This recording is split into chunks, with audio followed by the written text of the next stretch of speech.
বুঝাইতে পারলাম? আল্লাহ আমাদের বুঝার তৌফিক দান করেন।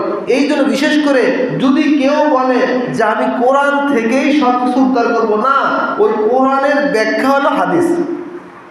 কেমনে রুকু করতে হয়, কেমনে সিজদা করতে হয়, কেমনে কখন ছাড়া পড়তে হয়, কখন আউযুবিল্লাহ বিসমিল্লাহ পড়তে হয়, কখন সূরা ফাতিহা পড়তে হয়, কখনো কোন সূরা পড়তে হয়, সব কিছু আল্লাহর রাসূল হাদিসের মাধ্যমে পেশ করছেন।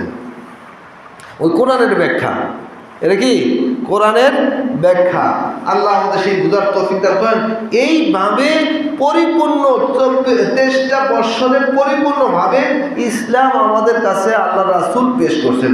পেশ করে যখন আল্লাহ রাসূল দুনিয়া থেকে বিদায় হয়ে যান, তখন এই কোরআনের দায়িত্ব বিশেষ করে আমাদেরকে আল্লাহ দিয়েছেন যে যারা বিশেষ করে এই জাতির উম্মত, যারা এই কোরআনকে যতদিন পর্যন্ত ধরে রাখবে, মজবুতভাবে ধরে রাখবে, ততদিন তারা কি হবে না, গোমরাহ হবে না। এই যে এখানেই আছে, ওই যে বিদায় হজের ভাষণে বলা হয়েছে যে আমি তোমাদের কাছে দুইটা জিনিস রেখে গেলাম, আমি তোমাদের কাছে দুইটা জিনিস রেখে গেলাম, এই দুইটা জিনিস মজবুতভাবে দাঁতের মাড়ির দাঁতের মতো শক্তভাবে যদি ধরতে পারো, কারণ যখন কোনো জিনিস শক্তভাবে ধরতে যায় দাঁতের যাতে কামড়ে শক্ত করে ধরতে হয়, এই জন্য এই দাঁতের কামড়ের মতো শক্ত করে যদি এই দুইটা জিনিস ধরতে পারো, তাহলে তোমরা কোনো দিন বিপদে পড়বে না। সেটা হলো কোরআন সুন্নাহ। কোরআন আল্লাহর কালাম, আর সুন্নাহ হলো কি নবীর হাদিস। সুন্নাহ কি নবীর হাদিস, এই দুটাকে মজবুতভাবে ধরা। আর এই কোরআন হাদিসের প্র্যাকটিক্যাল হলো সাহাবায়ে কেরাম, কোরআন হাদিসের প্র্যাকটিক্যাল হলো তাবিন, তাবিন। এই কোরআন হাদিসের প্র্যাকটিক্যাল হলো এই যে আউলিয়া কেরাম, ওলামায়ে কেরাম। এখন এই আউলিয়া কেরামদেরকে যদি আমরা মানি, তাহলে কোরআন হাদিস মানা হবে। সাহাবায়ে কেরামদেরকে যদি মানি, কোরআন হাদিস মানা হবে।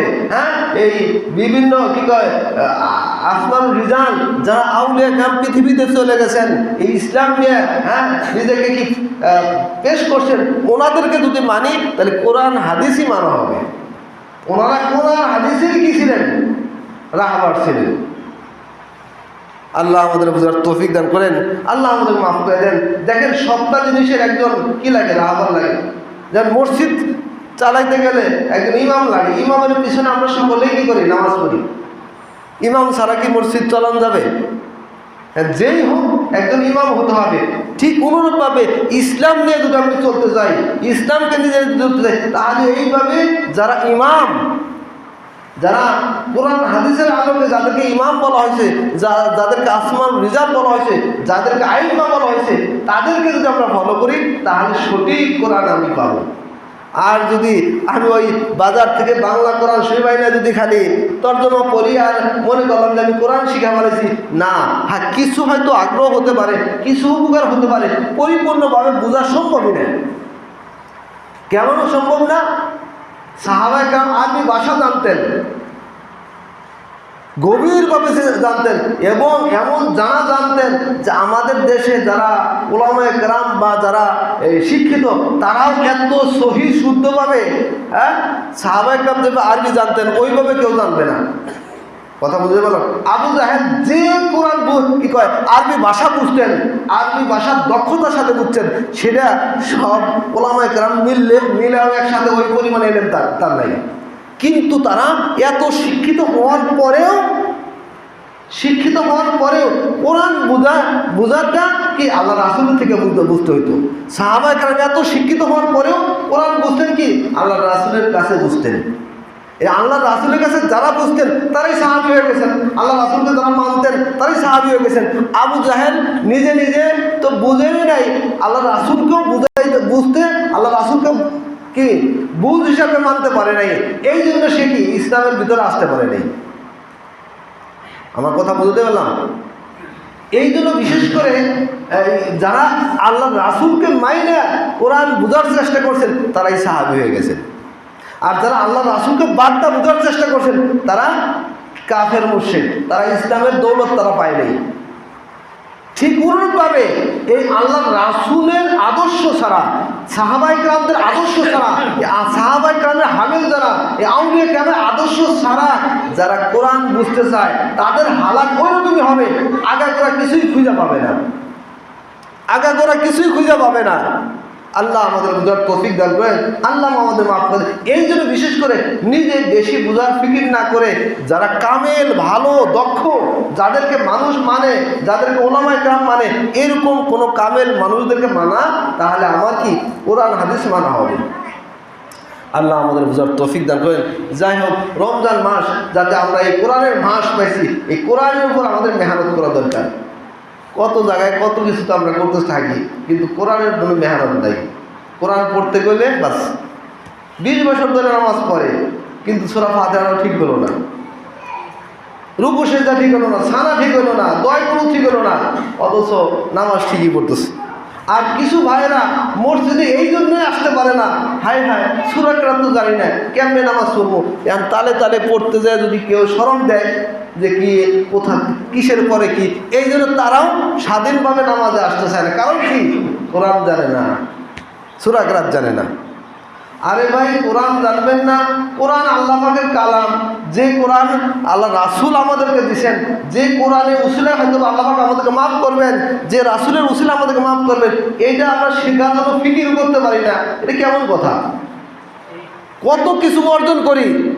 এই মিস্ত্রির কাজ কি কঠিন কাজ, কাঠ মিস্ত্রি, রাজমিস্ত্রি কি কঠিন কাজ, খেতে খামারে কাজ করা কি কঠিন কাজ, ড্রাইভিং করা কি কঠিন কাজ, বিভিন্ন সেক্টরে কাজ করা কি কঠিন কাজ, বাচ্চাদেরকে শিক্ষা দেওয়া কি কঠিন কাজ, প্রত্যেকটা দুনিয়াবী কাজ সবটাই কঠিন।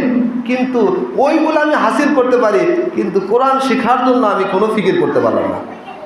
আফসোস, আফসোস লাগে, নিজের উপর আফসোস করা দরকার। হায় হায়, আমি মুসলমান হিসাবে জন্ম নিলাম, ইসলাম হিসাবে জন্ম নিলাম, কিন্তু কেন আমি কোরআন শিখতে পারলাম না, কেন আমি কোরআন বুঝতে পারি নাই। আর একটু হলেও আমার ফিকির করা দরকার যে কত টাকা কতভাবে যায়। আমরাও তো একটু মেহনত করি, একটু সময় বের করি, কোনো কামের, কোনো আল্লাহর কাছে কিছু কোরআন শেখার চেষ্টা করি, কোনো ওলামায়ে কেরামদের কাছে কোরআন শেখার চেষ্টা করি, কোনো হাফেজ সাহেবদের কোরআন শেখার চেষ্টা করি। কি এটা কি সম্ভব না? লক্ষ লক্ষ টাকা খরচা করতেছে। কি ব্যাপার? এই যে আপনি এখান থেকে যান, ওই যে ওখানে কি লোহালক করে একটু 1 ঘন্টা একটু কিছু শিক্ষা দেয়, টাকা দিতে হবে 30,000 মাসে। কি ব্যাপার? এটা কেন দিতে হয়? কয় যে এই কোর্সটা যদি 3 মাসে করতে পারি আমি বিদেশ যেতে পারবো। বিদেশ গেলে কি করবা? হয়তো যদি আল্লাহ পাক তৌফিক দান করে একটু কাজকর্ম করলে হয়তো কিছু টাকা আনতে পারবো। যদি তৌফিক হয়, হবে কিনা জানা নাই, এর জন্য 30,000, 60,000, 1 লাখ টাকা খরচা করতে পারতেছেন, কিন্তু কোরআন শিক্ষার জন্য ফিকির করতে পারতেছেন না। কোরআন শিক্ষার জন্য আমি ফিকির করতে পারতেছি না। 5,000 টাকা খরচা করবেন, একজন হুজুরের কাছে যাবেন, এটা সুযোগ হয় না। এটা সুযোগ হয় না। কোথায় যাবো? এই দুঃখের কথা। একটু চোখটা বন্ধ করে ফিকির করেন, আমি কি হলাম? ইসলাম, আমি তো মনে করি আমি মুসলমান, আমি কত নাম্বার পর্দার মুসলমান। চোখটা বন্ধ করে দেখেন, আমার ভিতর কোরআন নাই, আমি কোরআন শরীফ পড়তে পারি না, আমি কোরআনের হরফ পড়তে পারি না। আহা, একটা হরফ যদি কেউ আলিফ যদি বলে, শুধু আলিফ যদি বলে, কমপক্ষে তার 10টা নেকি হবে। হাদিসে আলিফ লাম মিম, এই 3টা এক শব্দ, যদিও একটা শব্দ, কিন্তু 3টা হরফ, 3টা হরফ যদি কেউ পড়ে 30টা নেকি হবে। যেটা পড়লে আমার আখিরাত বনবে, যেটা পড়লে আল্লাহ খুশি হবেন, সেটার জন্য আমার মেহনত নাই। নিজের বিচার নিজে করি, অন্য কারোর দরকার নাই।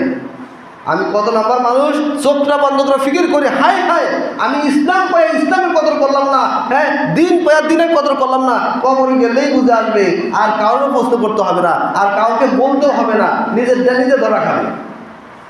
কবরে যাওয়ার আগে একটু কোরআন বোঝার চেষ্টা করি, কোরআন শিক্ষা করার চেষ্টা, কমপক্ষে 10টা সূরা হলেও, কমপক্ষে 20টা সূরা হলেও কিছু শেখার চেষ্টা করি, কিছু হাদিস শেখার চেষ্টা করি, কিছু মাসালা শেখার চেষ্টা করি। যেখানে পারি, যে অবস্থায় পাবি, যার কাছে গিয়ে পারি তার কাছে নিয়ে শিখাই নিই। নিজের আখিরাতকে কি কয় ফিকির করি,